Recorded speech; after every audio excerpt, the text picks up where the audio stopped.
अस्सलाम वालेकुम friends, welcome back to top smarties drama serial Sukoon. आखिरकार ऐना को हमदान की मोहब्बत में सुकून नजर आने लगा है। उसे एहसास हो चुका है कि माँ बाप ने तो उसे बुरी तरह से रुखसत कर दिया, उस पर एतबार नहीं किया। रज़ा की वजह से वो पूरी दुनिया में जलील हो गई और सिर्फ हमदान ही तो है जिसने दुनिया से लड़कर हर जगह पर सिर्फ ऐना का साथ दिया, ऐना को नहीं छोड़ा किसी भी मौके पर।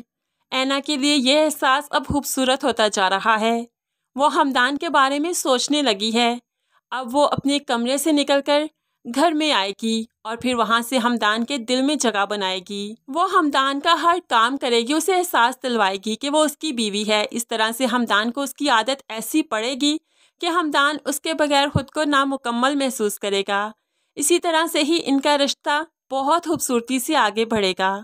आज भी ऑफिस जाने के लिए जो हमदान कुछ पेपर्स घर भूल गया तो ऐना भागते हुए गई और हमदान को वो पेपर्स देने लगी, जो कि दूर से आती हुई नताशा ने देख लिए और बहुत हैरान होगी कि यार ऐना यहाँ पर कर क्या रही है, किस रिश्ते से है वो यहाँ पर। लेकिन बहुत जल्द नताशा को ये सारी हकीकत जो मालूम पड़ेगी तो खुद में ही शर्मिंदा हो जाएगी, क्योंकि ये सब कुछ उसके अपने भाई का किया धरा था।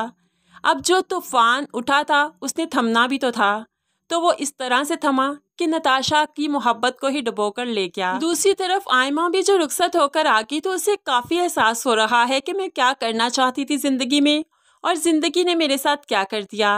वो सोचने लगी कि मैं अपने बाप से कहा करती थी, बाबा बड़े होकर डॉक्टर बनूंगी, गरीब लोगों का मुफ्त इलाज करूंगी, जिस तरह के हर लड़की के सपने हुआ करते हैं। आयमा के सपने भी कुछ ऐसे थे, लेकिन सभी चिकना चूर हो गए। जमाने की बुरी नज़र जैसे लग गई। अब यहाँ पर उस्मान उसका शौहर है, लेकिन वो दिल से भी कबूल नहीं करती और फिर सबके सामने भी उसे कबूल करने को तैयार नहीं। ऐसे में उस्मान की माँ उसे समझाने लगी, कमरे में जा रहे हो तो उससे अच्छे तरह से बात करना। तो उस्मान कह देता है, ये तो अभी इब्तदाई इश्क है, आगे आगे देखिए होता है क्या। जो कमरे में गया तो जाते ही आयमा को ताना देने लगा, तुम क्यों रो रही हो, तुम क्यों पछता रही हो, तुम तो माँ बाप की दुआओं में रुखसत हुई हो, तुम ऐना की तरह रुखसत नहीं हुई। मैं कोई इतना गया गुजरा नहीं जिसके साथ रुखसत होकर तुम रोगी। अभी तक भी जो आयमा रोती जा रही थी तो अब उस्मान को गुस्सा आ गया। बाजू पकड़कर मरोड़ने लगा कि तुम्हारी अकड़ यहाँ पर नहीं चलेगी। लेकिन ये आयमा है, आयमा भी उस्मान को सीधा कर ही देगी, क्योंकि वो भी साफ साफ सुना देती है कि वो थूकती भी नहीं इस रिश्ते पर। उसके दिल में कोई जज्बात नहीं इस रिश्ते के लिए। लेकिन उस्मान भी अब बहुत जुल्म करेगा आयमा पर, क्योंकि वो जुल्म करने के लिए ही तो लाया था, इसकी अकड़ खत्म करने के लिए ही तो लाया था।